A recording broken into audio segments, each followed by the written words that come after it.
നമസ്കാരം. അട്ടപ്പാടി മധു കൊലക്കേസ് പ്രതികൾക്ക് നല്ലൊരു ശിക്ഷ ഇന്നിപ്പോൾ കോടതി വിധിച്ചിരിക്കുകയാണ്. അപ്പീൽ കോടതിയായ ഹൈക്കോടതിയുടെ ഡിവിഷൻ ബെഞ്ചാണ് ശിക്ഷ വിധിച്ചിരിക്കുന്നത്. അട്ടപ്പാടി മധു എന്ന് പറയുമ്പോൾ ആ ഒറ്റ പേരിൽ തന്നെ എല്ലാവർക്കും അറിയാവുന്ന ഒരു കാര്യമായിരിക്കണം. 2018 ഒരു നേരത്തെ ആഹാരത്തിന് വേണ്ടിയിട്ട് ആഹാരം മോഷ്ടിച്ചു, ഭക്ഷ്യവസ്തുക്കൾ കടയിൽ നിന്നും മോഷ്ടിച്ചു എന്നുള്ളതിൻ്റെ പേരിൽ ആ കടക്കാരനും ആ വ്യക്തിയുടെ കുറേ സിൽബന്ധികളും കൂടെ കൂടിയിട്ട് ഏകദേശം 16ഓളം പ്രതികളായിരുന്നു. ആ കേസിൽ ഉൾപ്പെട്ട ഒരു ആദിവാസി യുവാവ്, 27 വയസ്സുള്ള ചെറിയൊരു മാനസിക വൈകല്യമൊക്കെ ഉള്ള ഒരു വ്യക്തി, 27 വയസ്സുള്ള ഒരു വ്യക്തി ഈ വിശപ്പിന് വേണ്ടിയിട്ട് കടയിൽ നിന്ന് ആഹാര വസ്തുക്കൾ മോഷ്ടിച്ചു എന്നുള്ളതിൻ്റെ പേരിലാണ് അതിക്രൂരമായിട്ടുള്ള വിചാരണ നടത്തി. അതായത് ചട്ടമ്പി വിചാരണ അങ്ങനെ പറയാൻ പറ്റുള്ളൂ. കാരണം അവിടുന്ന് കടയിൽ നിന്ന് സാധനം മോഷ്ടിച്ചു എന്നാരോപിച്ചുകൊണ്ട് കടയുടെ ഭാഗത്തുനിന്ന്, അതായത് അട്ടപ്പാടി ആ ഭാഗത്തു നിന്ന് മുക്കാലി ജംഗ്ഷനിൽ വെച്ചാണ് ഈ സംഭവം നടത്തുന്നത്. പക്ഷേ അവിടുന്ന് ഒരു 4 കിലോമീറ്റർ ഉള്ളിലേക്ക് പോയിട്ട് വനത്തിൽ നിന്ന് ഈ മധുവിനെ പിടിച്ചുകൊണ്ട് വന്നിട്ട് ഒരു ആഘോഷമായിട്ട് അവിടുന്ന് പിടിച്ചുകൊണ്ട് വരുന്ന സീനൊക്കെ വളരെ രസകരമായിട്ട് നമ്മൾ ഇവിടെ സോഷ്യൽ മീഡിയയിലൊക്കെ കണ്ടിട്ടുണ്ട്. അവിടെ ചെന്ന് ഒരു ഗുഹയിലാണ് ഈ മധു എന്ന വ്യക്തി താമസിച്ചുകൊണ്ടിരുന്നത്. അവിടുന്ന് നിന്ന് പിടിച്ചിട്ട് ഒരു ആഘോഷപൂർവ്വം ഈ ഉടുത്തിരുന്ന കൈലിയൊക്കെ 2 കൈയും മുന്നിലേക്ക് കൂട്ടിക്കെട്ടി തലയിലൊരു ചാക്കുകെട്ട് എടുത്ത് കൊടുത്ത് ഒരാഘോഷമായിട്ട് ഈ പ്രതികളെല്ലാം കൂടെ കൂടി ഈ അട്ടപ്പാടി ജംഗ്ഷനിലേക്ക് കൊണ്ടിരുന്നു. അട്ടപ്പാടി ജംഗ്ഷൻ എന്ന് പറഞ്ഞു കഴിഞ്ഞാൽ ഈ മുക്കാലി ജംഗ്ഷനിൽ കൊണ്ടുവന്നിട്ടാണ് അവരുടേതായ രീതിക്കുള്ളൊരു വിചാരണ. അവർ 10-16 പേര് വട്ടം കൂടി നിന്നുകൊണ്ട് അങ്ങോട്ട് കൊണ്ട് ചവിട്ടുകയും തൊഴിക്കുകയൊക്കെ ചെയ്ത് എന്താണെങ്കിലും ശരി ഈ മധു എന്ന ചെറുപ്പക്കാരൻ അതോടുകൂടി ജീവനില്ലാണ്ടായി. എന്താണെങ്കിലും അതിനുശേഷം സ്വാഭാവികമായിട്ടും ഈ വിഷയമൊക്കെ പൊതുസമൂഹത്തിൽ അറിയുമല്ലോ. അങ്ങനെ അറിഞ്ഞ് പെട്ടെന്ന് പോലീസ് വന്നു മധുവിനെ രക്ഷിക്കാനെന്നോണം അവിടെ നിന്ന് എടുത്ത് അകളി ഹോസ്പിറ്റലിലേക്ക് കൊണ്ടുപോകുന്നത് വഴിയെ മധ്യേ ആണ് മരിച്ചത്. ഇതാണ് അതിൻ്റെ സംഭവത്തിൻ്റെ തുടക്കം എന്ന് പറയുന്നത്. ഇതിൽ നമ്മൾ കാണേണ്ടത് 2018 ഒരു സംഭവമാണെങ്കിൽ ശരി, അത് പിന്നെ വിചാരണ നടത്താനും വിചാരണക്കിടയിലും സാക്ഷികൾ കൂറുമാറ്റവും ഭയങ്കര പ്രമാദമായിട്ടിരുന്ന ഒരു കാര്യങ്ങളൊക്കെ തന്നെയാണ്. ഏതായാലും 2023 ഏപ്രിൽ 5-ാം തീയതി ആയപ്പോഴത്തേക്കും വിചാരണ കോടതി ശിക്ഷ വിധിച്ചു. ആ ശിക്ഷയ്ക്കകത്ത് ഈ പ്രതികൾക്കല്ല 7 വർഷം വരെയുള്ള തടവ് ശിക്ഷയാണ് വിചാരണ കോടതി വിധിച്ചിരുന്നത്. കാരണം മനഃപൂർവ്വമല്ലാത്ത നരഹത്യ എന്ന രീതിയിലായിരുന്നു കോടതി അന്ന് അതിനെ കണ്ടിരുന്നത്.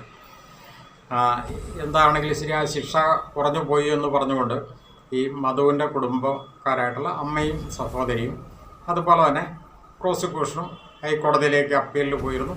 അതോടൊപ്പം തന്നെ ഈ ശിക്ഷിക്കപ്പെട്ട പ്രതികൾ തങ്ങൾ ശിക്ഷിക്കപ്പെടാനുള്ള കുറ്റം തങ്ങൾ ചെയ്തിട്ടില്ല, അതുകൊണ്ട് തങ്ങളെ ഇതിനകത്ത് നിരപരാധിയാണ് എന്നൊക്കെ പറഞ്ഞുകൊണ്ട് അവർ ഹൈക്കോടതിയിൽ പോയിരുന്നു. എന്തായാലും ഹൈക്കോടതിയുടെ ഡിവിഷൻ ബെഞ്ച് ഇന്നിപ്പോൾ അതിനൊരു വിധി പുറപ്പെടുവിച്ചിരിക്കുന്നു. ആ വിധിയിൽ 2 കാര്യങ്ങളാണുള്ളത്. ഒന്നാമത്തെ കാര്യം എന്ന് പറയുന്നത് ആദ്യമേ തന്നെ ഒരു നെഗറ്റീവായിട്ടുള്ള ഒരു കാര്യം എന്ന് വേണമെങ്കിൽ പറയാം. കാരണം എന്താണെന്ന് ചോദിച്ചാൽ ഈ 16 പ്രതികളിൽ 1-ാം പ്രതിനെ കോടതി വെറുതെ വിടുകയാണ് ചെയ്തത്.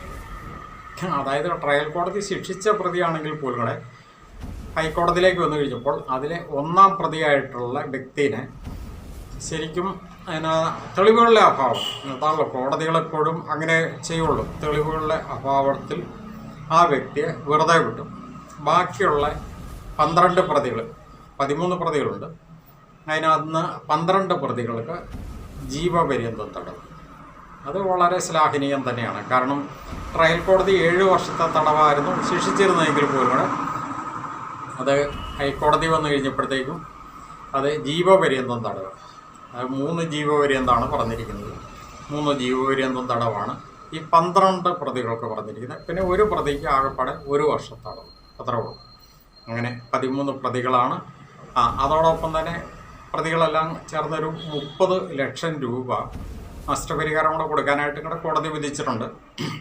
സ്വാഭാവികമായിട്ടും അവർ പ്രതികൾ കൊടുത്തില്ലെങ്കിൽ അതിന് അഡീഷണൽ ശിക്ഷ വരും. അങ്ങനെയാണ് നിലവിലുള്ള സംവിധാനം. ഇനിയിപ്പോൾ ഇപ്പോൾ കുടുംബക്കാർ പറഞ്ഞിരിക്കുന്നതും അതുപോലെ തന്നെ പ്രോസിക്യൂഷൻ പറഞ്ഞിരിക്കുന്നതും ഇനിയിപ്പോൾ സുപ്രീം കോടതിയിലേക്ക്, കാരണം ഈ ഒന്നാം പ്രതിനെ വെറുതെ വിട്ടത്, കാരണം ഈ ഒന്നാം പ്രതിയാണ് ശരിക്കും പറഞ്ഞു കഴിഞ്ഞാൽ ഈ മധുവിനെ അതിക്രൂരമായിട്ട് ചവിട്ടിയത് എന്നുള്ളതാണ് കേസിൽ പറഞ്ഞിരിക്കുന്നത്. പക്ഷേ അതിൽ വന്നിരിക്കുന്ന ഡിജിറ്റൽ എവിഡൻസുകൾ, അതാണ് കോടതി കാര്യമായിട്ട് ശ്രദ്ധിച്ച ഒരു കാര്യം.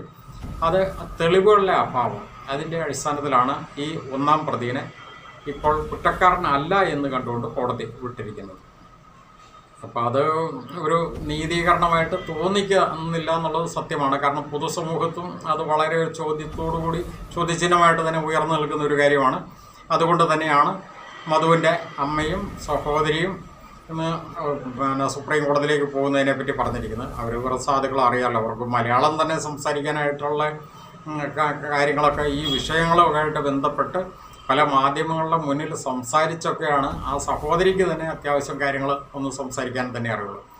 ഈ മധുവിൻ്റെ അമ്മ എന്ന് പറയുന്ന സരസു, മല്ലിയാണ് അമ്മ, സരസു എന്ന് പറയുന്നത് സഹോദരിയാണ്.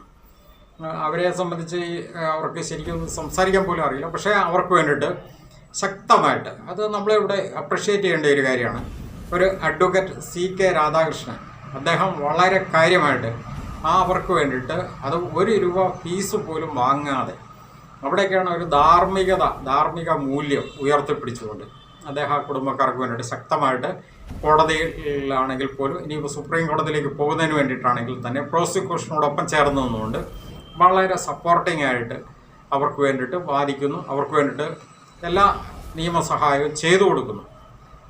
അതാണ് ഇതിനകത്ത് നമ്മൾ കാണേണ്ടത്. നമ്മൾ ഇതിനകത്തെല്ലാം നിന്ന് നമ്മൾ ശ്രദ്ധിക്കേണ്ട ഒരു കാര്യം, ഒരു മനുഷ്യൻ അത് ഇത്തിരി മാനസിക വിഭ്രാന്തിയുള്ള ഒരു വ്യക്തിയാണെങ്കിൽ, അല്ലെങ്കിൽ ഏതെങ്കിലും ഒരു അംഗവൈകല്യമുള്ള ഒരു വ്യക്തിയാണെങ്കിൽ പോലും കൂടെ വിശപ്പിന് വേണ്ടിയിട്ട് ആഹാരം മോഷ്ടിച്ചു, അല്ലെങ്കിൽ കുറച്ച് ആഹാര വസ്തുക്കൾ മോഷ്ടിച്ചു എന്നുള്ളതിൻ്റെ പേരിൽ ഇത്രയും അതിക്രൂരമായിട്ട് നികൃഷ്ടമായിട്ട് ഒരു യുവാവിനെ, 27 വയസ്സുള്ള ഒരു യുവാവിനെ ചവിട്ടിക്കൊല്ലാനൊക്കെ തോന്നുന്ന ഒരു മാനസികാവസ്ഥ എത്ര ഭീകരമാണ്.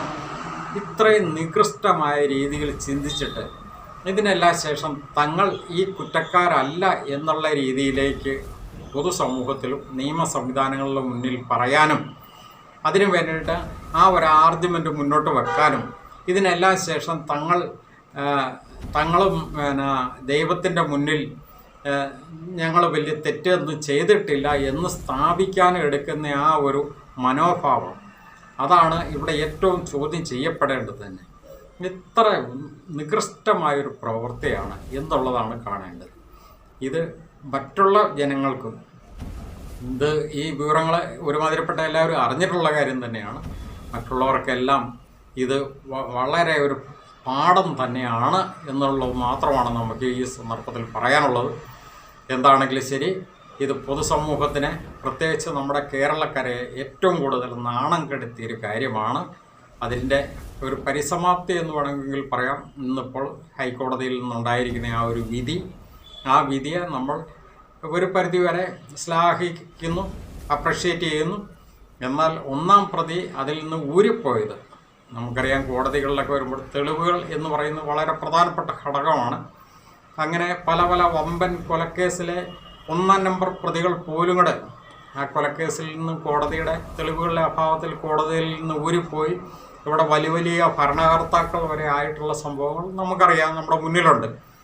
അപ്പോൾ പിന്നെ ഇത്തരം കാര്യങ്ങൾ സ്വാഭാവികമായിട്ട് സംഭവിക്കുന്നു എന്നുള്ളതും നമ്മൾ അംഗീകരിച്ച് പോകുന്ന ഒരു കാര്യം തന്നെയാണ്. എങ്കിൽ പോലും ഈ മധുവിനെ കൊലപ്പെടുത്തിയ ആ 1-ാം പ്രതിക്ക് കടുത്ത ശിക്ഷ ലഭിക്കുന്നതിനാവശ്യമായിട്ടുള്ള സാഹചര്യം ഉണ്ടാവണം. എങ്കിൽ മാത്രമേ പൊതുസമൂഹത്തിൽ ഈ ഒരു വേദനം ഒക്കെ ഒരു ചെറിയൊരു ആശ്വാസമെങ്കിലും ഉണ്ടാകൂ എന്ന് മാത്രം പറഞ്ഞുകൊണ്ട് നിർത്തുന്നു. നന്ദി.